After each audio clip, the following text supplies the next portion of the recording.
afternoon. So let's begin our panel discussion this morning. So I'll turn over the microphone and the floor to our city councilor. Then let's all lend our ears. Let's give him a round of applause.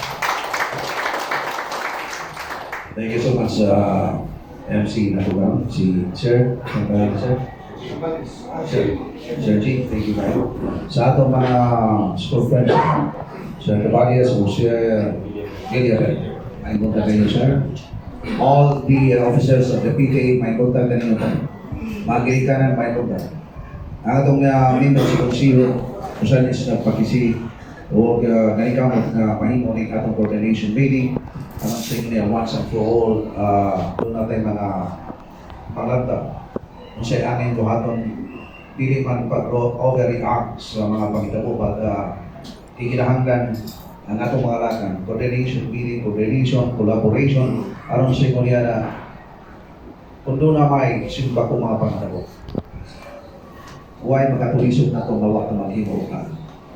But at least, kung saan is mga lakan na itong gihimo, aron ikapagkita nato sa itong mga kaigsunan, mulupyo sa barangay Kiyo.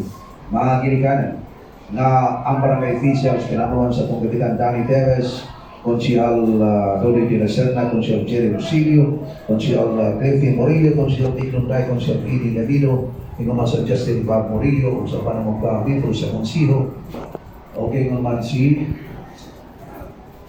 Nugnog Conde, nagkaroon na alang sa safety. Tungkol kay kung sa may mga pagkitabo within the jurisdiction of Barangay Kiyo, dili may tabok na dili malamdigit o mag-mention asa o mga barangay official.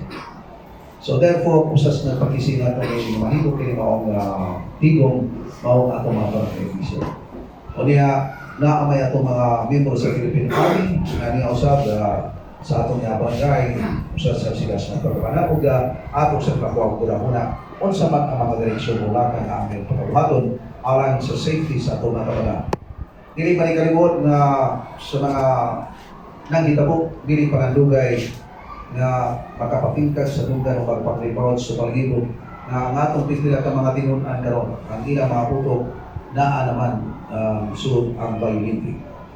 Usaman tingali, daghan na nagyawon na tingali ko sa nis mga inugdan ang prison gadgets na ito karon na nakatampo sa dautang ng Aurora tungkol kay daghan man ang ilang mapasa. Labi na sa mga violations, mga kita o ingon man hindi po kalimot na daghan na nag-dispute kalabot sa Juvenile Act na matod pa nila nakatampo na mahimo na ang mga bata nakuha kahadlok na mahimo sila.